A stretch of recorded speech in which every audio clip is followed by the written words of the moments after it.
राहा गोथे जानाय गंसे निखावरि नखरा सरकार आरो रायजो राजानिफ्राय मदद हास्थायदों। चिरां जिल्लानि थुक्राझारनि सिङाव थानाय 1 नं बुरिजाहार गामिनि थागिबि मुस्रि जनास बसुमतारी आरो सुमित्रा बसुमतारीनि आंगो फिसाज्ला 6 बोसोर बैसोनि बिजित बसुमतारीया मिथिनो मोनै बेरामजों 3 बोसोर सिगांनिफ्रायनो भुगिनानै देहा फाहामसालि आरो बिसिनाजों लोगो जानो गोनां जादों। दुखुनांथाव बाथ्राया बिजित बसुमतारीखौ गुबुन गुबुन देहा फाहामसालियाव फाहामथाय होनो थांनायाव गोरिब नखरहा जा धोन सम्पति दं जोबस्रांलांजोब्बाय, नाथाय दिनैसिम बेरामा एसेबो साबसिनाव फैयाखै। बेनिखायनो बिजित बसुमतारीनि बिबौआ बिटिसि सरकार आरो सुबुं अनफावरि अनसायगिरि गोसो गुदुं सुबुंफोरनिसिम मददनि थाखाय स्क्रिनआव होनाय एकाउन्टआव राङारि अनसुंथाइ हरनो खावलायहरदों। आंनि बिसौ जायो, बियो 3 बोसोरनि सिगां जेबो गैयामोन। ओमफ्राय 3 बोसोरनि उनावहाय बियो सिगां गोदोनावहाय गांगोथि बायदि जाग्रोदों। ओमफ्राय बिनो एरनानै ओमफ्राय मा जामारदों, सिगां प्लास्टार होदोंमोन, प्लास्टाराबो नाखाफिनो। ओमफ्राय नाखानानै बे जेबो जाथारले होननानै लवार आसामाव लांदों। लवार आसामाव सप्तासे दोनहैदों।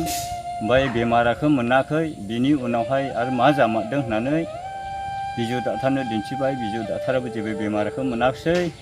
ओमफ्राय बिनि उनाव आरो सुवागतनाव लांबाय। सुवागतनावबो बेमारखौ मोनाखिसै। आगस्टिनाव लांबाय। आगस्टिनावबो मोनाखिसै। काजलगाव हस्पिटालाव लांबाय। काजलगावआवबो जेबो बेमारा मोनाखिसै।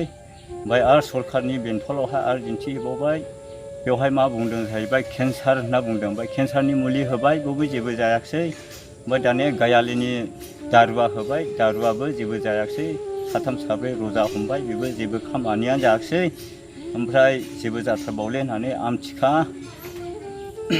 मस्ला डाक्टारनाव लांबाय। मस्ला डाक्टारा बुंहरबाय बेखौहाय सिलिगुरि लांदो, सिलिगुरि नङाला हामले होननानै बुंदों। ओमफ्राय दा मा राहाबाव जेबो गैले, फांग्रुं फांग्रा मोसौ दंमोन मोसौ फानबाय, हा दंमोन हा फानबाय, दा जेबो उफायानो गैया। दा बेनिहाय दानि सरकार गोदानावहाय एसे आसा थादों, अनसुंथाइ एसे हागोन नामा हरनोहाय होननानैहाय राहा गैयिनि थाखायहाय आं खावलायनाय थाबाय।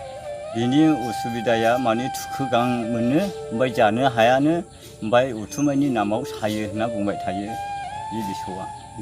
माने गां मोनो जाहैदों थुखोनो, ओमफ्राय बिखा गाथिनो थुखोजोबो। ओमफ्राय हरावहाय उन्दुनोनो हाया, आइखां बायखां जाब्रबबायो। ओमफ्राय दान्दिसे हामो बायदिबो जायो। ओमफ्राय हामखुथायाबो मुलि होलाबो जेबो खामानिया होआ। सिकित्सानि थाखायहाय दानि सरकार गोदानावहाय एसे मोनो खोमा होनना आसा खावलायनाय थाबाय आरो रायजो राजाफोरा अननानै हरनो खोमा होननानै आसा खावलायनाय थाबाय।